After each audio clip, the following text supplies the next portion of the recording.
It's lovely to be here. Good evening, everybody.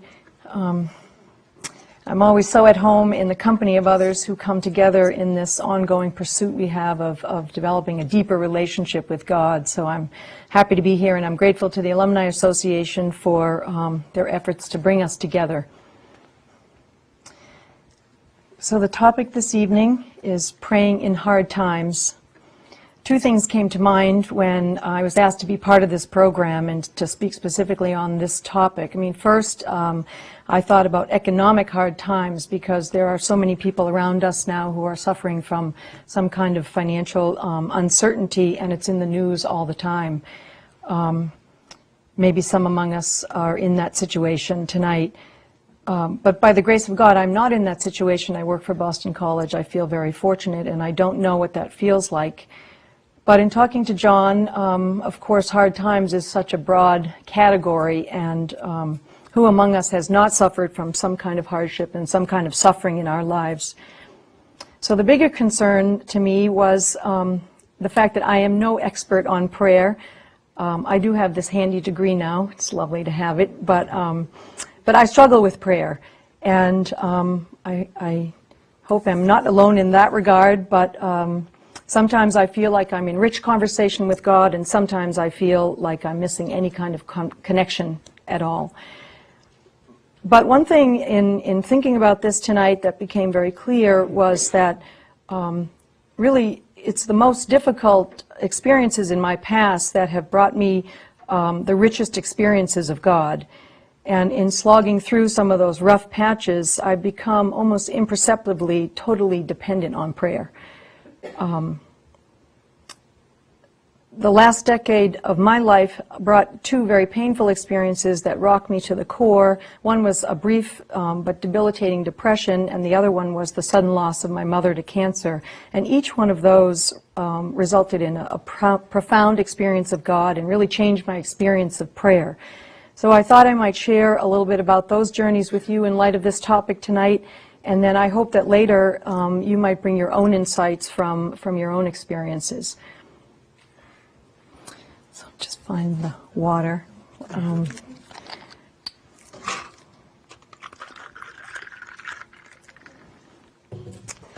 Well, to begin, when I was 39, I suffered this bout of depression that lasted for about a year. My life had sort of ticked along very predictably up until this point: college, graduate school, 8 years in the financial services industry, as John mentioned, followed then by this career transition into higher education, which I was quite thrilled to make.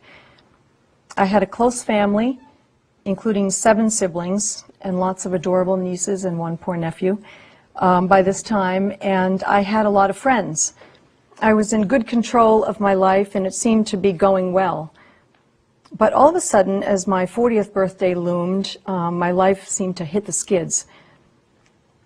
Now, this depression was referred to as a reactive depression, triggered by life events that left me feeling a sense of disorientation and loss.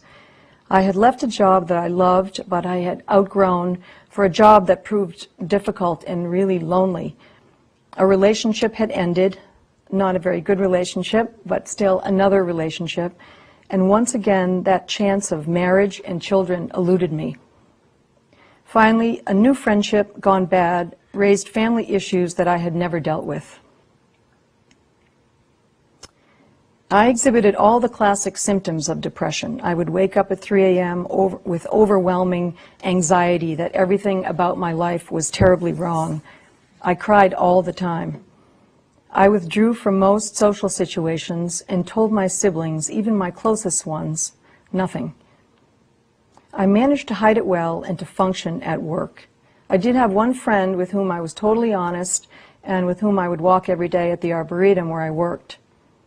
I was scared enough to seek counseling. Now, I have to admit that faith was not at the center of my life at that time. I grew up in a strong Catholic household where the rituals, traditions, and services of the liturgical calendar dominated our upbringing. I attended Catholic schools, including Boston College. And at that time, as an adult, I usually went to church, but mostly out of duty, in that general sense that you feel good about doing the things that you're supposed to do. But I couldn't profess to have a very vibrant or thoughtful faith. I was a habitual Catholic. Now, living back in the neighborhood of Boston College, I had to drive past St. Ignatius Church on my way home from the Arboretum. I found myself drawn to attending the 5:30 Mass. Now, I had attended Mass at St. Ignatius when I was an undergraduate, and it felt safe and familiar. Something about that dark basement where the 5:30 Mass took place was immensely comforting to me.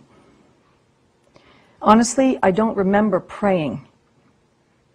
I didn't pray for help. I didn't pray for answers. I didn't pray for relief. I'm not sure I had the confidence to pray, or the practice, or the energy. But what I do remember is that I almost always cried. I returned day after day for months. What I remember feeling in that dark, quiet space was that I was not alone, that I would survive, that I would be okay. Perhaps God was praying for me. I found at this Catholic bookstore a small volume called God is Close to the Brokenhearted, Good News for Those Who Are Depressed. Now, this book was a combination of the clinical and the spiritual. The first part described the various kinds of depression, and the second explored God's healing and saving action. It contained suggestions for prayer and reflection. That little book became a lifeline that drew me close to God and gave me hope. In it, I encountered Psalm 139. I'm sure you all know this psalm. Lord, you have probed me, and you know me. You know when I sit and when I stand. You understand my thoughts from afar. My travels and my rest you mark. With all my ways, you are familiar. Even before a word is on my tongue, Lord, you know it all. Behind and before, you encircle me and rest your hand upon me.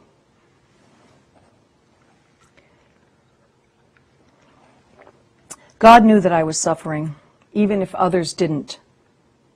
I didn't have to articulate anything to God. I could just be, just sit in God's presence. The silence, day after day, became a healing presence that seeped into my being and held the suffering, at least for a time. The simple image of God's hand resting on my shoulder, of God knowing my suffering, is what I remember most about that dark time.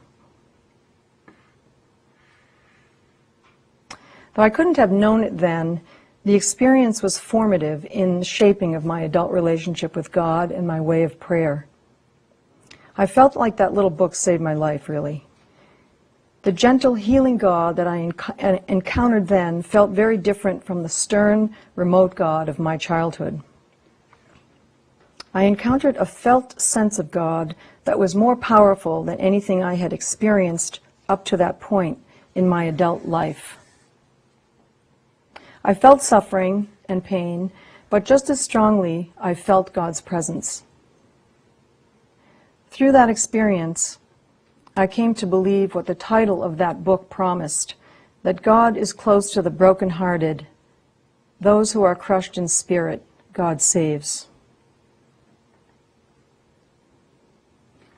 Over a year's time, I recovered.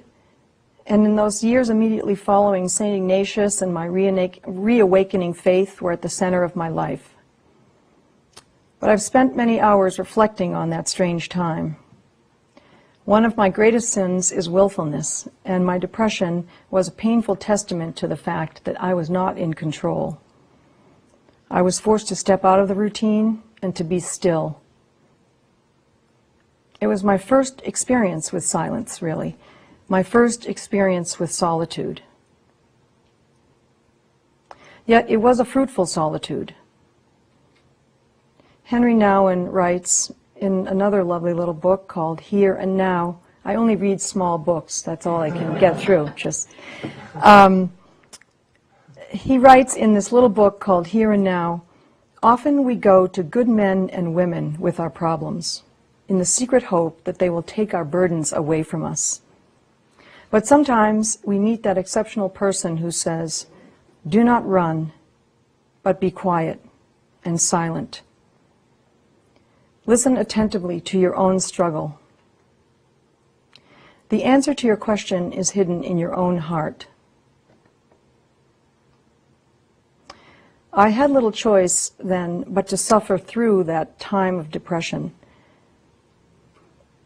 But experiencing that loss of control and finding God in the midst of it was the great gift of that illness. That depression was a turning point in my adult life, and it put me on a different road, a road toward developing a new relationship with God. That experience and the opening up to God that came with it were then, I didn't know it at the time again, but were then to carry me through that next time of suffering, my mother's passing a few years later.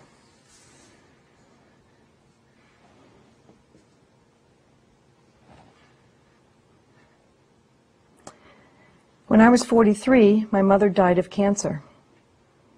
She was 73, and that sudden loss, which none of my siblings or I could ever have imagined, turned our lives upside down.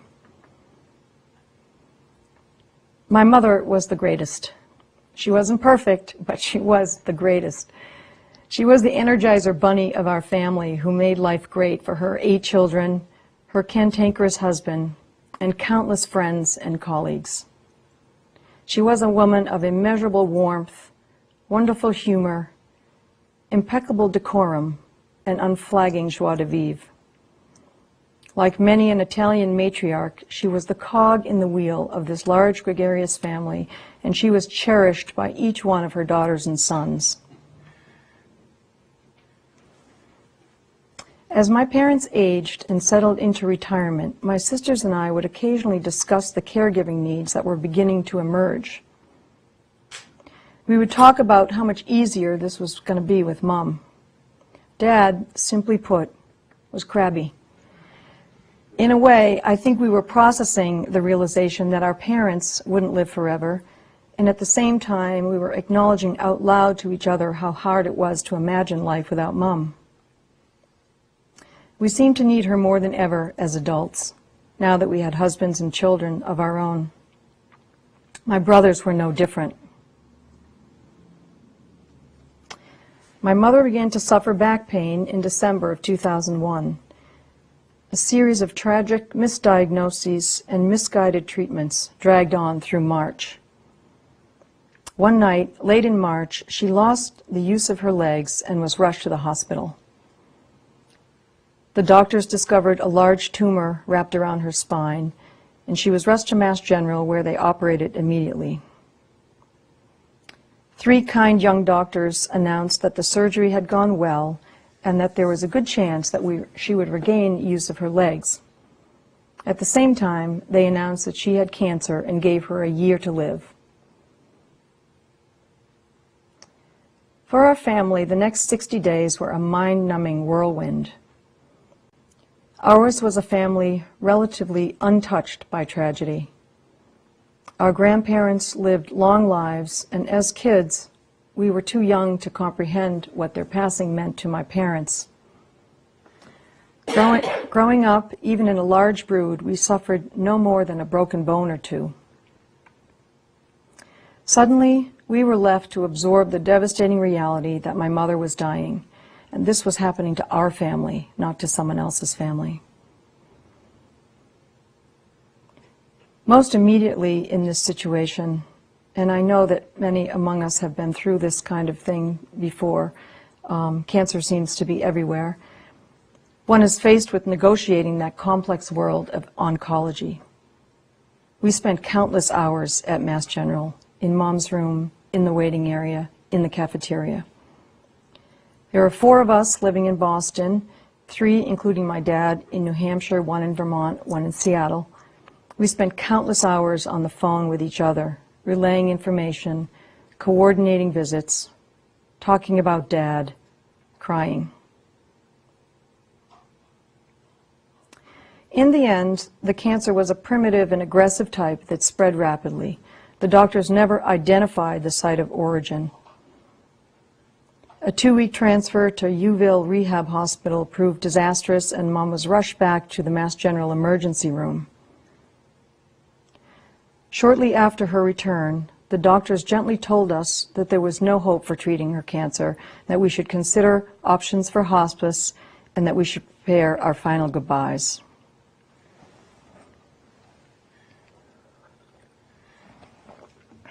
What was my experience of God during this time of unimaginable sorrow? How did I pray? Well, there was plenty of prayer around us at that time. Hospital chaplains would come and go. My dear friend and parish priest from St. Ignatius came several times. Sometimes, particularly toward the end, I would pray aloud with my mother, usually the Hail Mary. My mother had a lifelong devotion to the Blessed Mother. The mother of 8, she was constantly praying to Mary for one or the other of us. Now, all I could think about was the suffering that Mary must have felt on the way to Calvary, the image of an ordinary woman made singularly extraordinary by bearing the Son of God, yet who suffered the worst imaginable loss, the death of her son. Now I was facing the worst imaginable loss. Praying the Hail Mary with my mother comforted both of us. My father would bring his tattered book of prayer, dating back to his undergraduate days at St. Anselm College, and he would read aloud.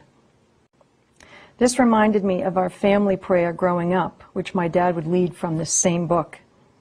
That seemed to comfort him, and I was glad both for this habit of prayer and for the feeling of nostalgia I felt for our happy childhood.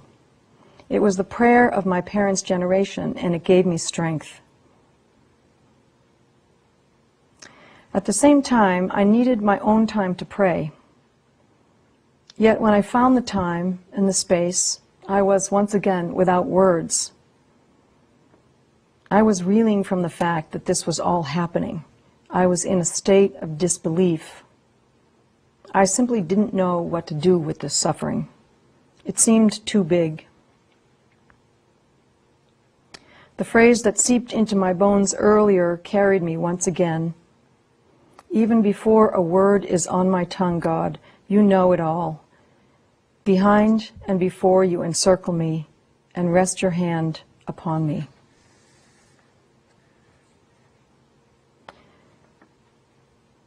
What was emerging in the darkest times was a kind of contemplative prayer that allowed me to put my suffering in God's hands and rest in God's nurturing presence. Evelyn Underhill, the English spiritual writer, tells us that the inner life, that mysterious inner life, she says, comes to us through 2 channels. Along one channel, a certain limited knowledge of God and the things of God enters the mind and asks of us that honest and humble thought about the mysteries of faith, which is the raw material of meditation. Along the other channel, God comes secretly to the heart and wakes up that desire and that sense of need which are the cause of prayer. All I could feel in that small, lovely chapel at Mass General was the desire and the need for God's help, which were the cause of my prayer. As I would sit in the silence, the only thoughts that entered my mind or heart were, God, help us, save my mother from this suffering. In that space, I was again blessed by a felt sense of the presence of God.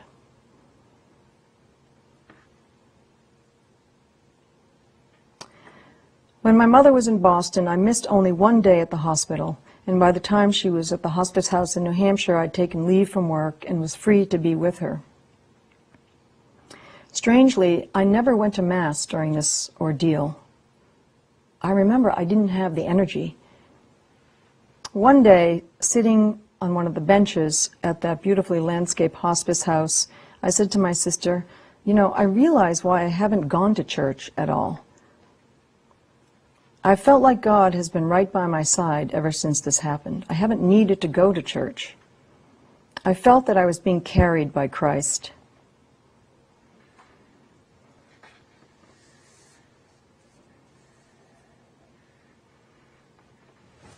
My mother died on June 6, 2002. Our family was heartbroken, and we struggled through our first year without her to reestablish some sense of balance. We struggle to this day, though in much more subtle ways. We had lost the cherished parent with whom spending time was a joy, and were left with the parent with whom our adult relationships were often strained. But in that way that suffering often opens a way to beauty, something quite lovely happened. In the later years of taking care of him, my siblings and I have gotten to know a different dad.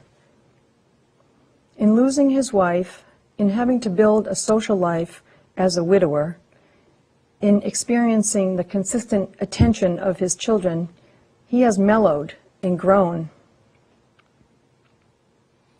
For the first time I could remember, we heard Dad's philosophy on things. We heard stories from his past that were completely new to us. We heard reflections on his life story. To some extent, he took up the mantle of checking in with his kids regularly and passing on the news. That had been Mom's role. She was the great communicator. And it's been poignant and touching to see each sibling, particularly my older brothers who had the most struggles with my father in their early years, reach out to Dad and establish a new way of being in relationship. I feel grateful for this time alone with my father. With my mother, there were few regrets when she died because we had all been so devoted to her in her life. With my father, we and he have been given a time to heal wounds, to develop a new relationship, to ask our questions, to care for this man who worked so hard and gave so much to his family. Getting to know Dad outside of his marriage and at this late stage, he's in his late 80s now, has been one of those surprising gifts of renewal that came out of such a devastating loss.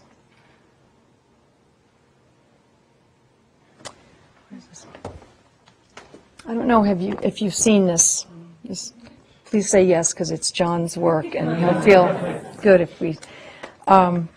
But in it, there's a lovely article about the second half of life, and there's an interview with Richard Rohr. Rohr says that there are only two paths to transformation, prayer and suffering.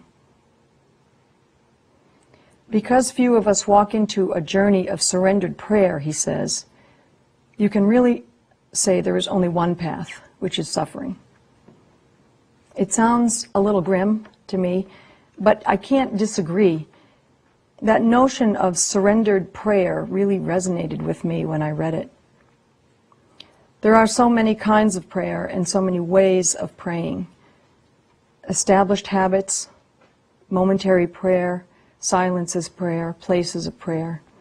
And each one of us has our own way at any given time of lifting our own heart to God's heart.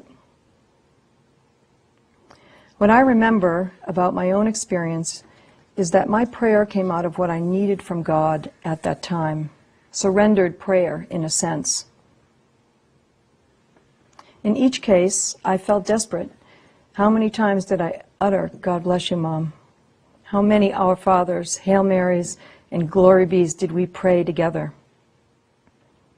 How many hours did I sit in silence, raising my tears to God? Some prayers were visceral and desperate and just came out. Others were cerebral and calm.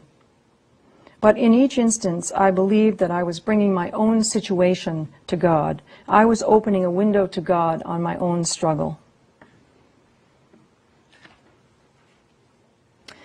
Through it all, and I love John's quote from Proust at the beginning, I carried with me the wisdom of a Jesuit friend who was fond of always reminding me, whatever the deepest desires of your heart are, that is where you find Christ.